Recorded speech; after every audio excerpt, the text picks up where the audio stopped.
안녕하세요. 법무법인 온율입니다. 오늘은 전세금에 대해서 얘기해 볼 거예요. 쉽게 설명해 드릴 테니까 시작해 볼까요?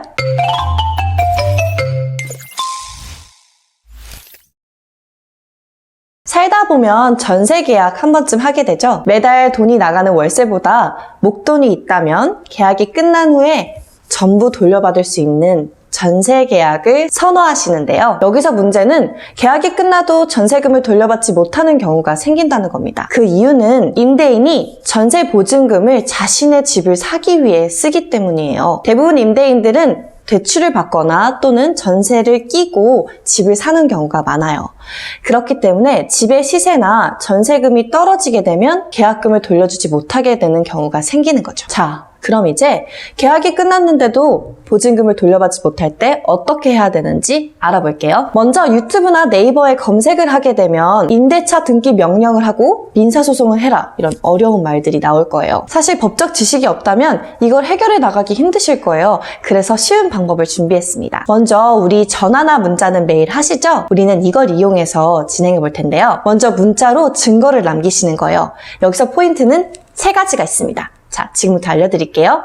첫 번째는 계약이 아무 문제 없이 종료됐다는 걸 명시하는 거예요. 예를 들면 몇 날, 며칠 날 우리가 계약이 끝난 게 맞죠? 이렇게 보내시는 거예요. 자, 그럼 두 번째, 왜 계약이 끝났는데도 아직도 보증금을 돌려주지 않죠? 라고 계약금을 돌려받지 못하는 상황을 말씀해 주시는 거예요. 자, 이제 마지막 3번째는 정말 중요해요. 많은 분들이 실수하시는 부분들인데요. 임대인이 이렇게 얘기를 합니다. 제가 사정이 이러니 몇 월 며칠까지 꼭 돌려드릴게요. 하지만 이건 뒤에 연장이 된 기간이에요. 이렇게 보낸 문자에 답을 네, 알겠습니다. 또는 네, 그렇게 하세요. 라고 하면 이제 이 명시된 날짜에 돈을 돌려주는 걸로 증거가 남기 때문에 돈을 돌려받지 못하는 상황이 됩니다. 그렇기 때문에 우리는 단호하게 아니요, 그 날짜, 계약이 끝난 날짜에 돈을 돌려주세요 라고 꼭 말을 하셔야 합니다. 자, 이렇게 기초자료를 수집했어요. 하지만 아직도 돈을 돌려받지 못하는 경우가 생기십니다.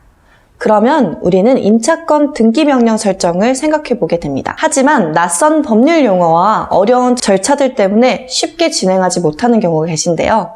그래서 또 두 번째로 쉬운 방법을 준비해 왔습니다. 바로 주택임대차 분쟁조정위원회에 분쟁조정 신청을 하시면 되는 거예요.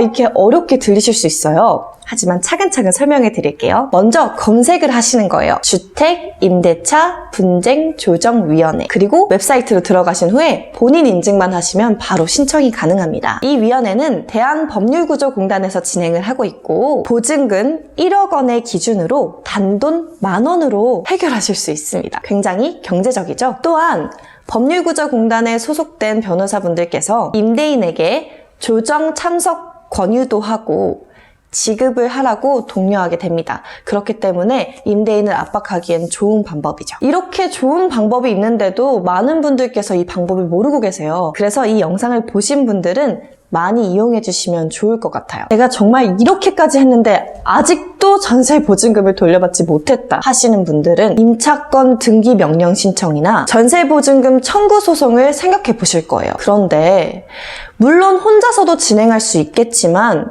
법조인의 도움이 없이는 쉽게 진행할 수 없는 경우가 생기는데요. 그럴 때는 꼭 전문가와 상담을 해보시길 권유드립니다. 또 어떤 분들은 임차권 등기 명령 신청만 하시고 소송을 진행하지 않아서 장기간 어려움을 겪고 계신 분들도 계세요. 그런 분들은 꼭 법률 상담가와 상담을 한번 해보시길 바랍니다. 자, 오늘은 이렇게 전세 보증금을 돌려받지 못할 때 우리는 어떻게 해야 하는가에 대해서 알아보았어요. 혹시 전세 보증금 문제로 어려움을 겪고 계시다면 저희 온율을 방문해주세요. 그럼 다음에 더 좋은 주제로 돌아올게요. 좋아요와 구독 부탁드려요. 안녕!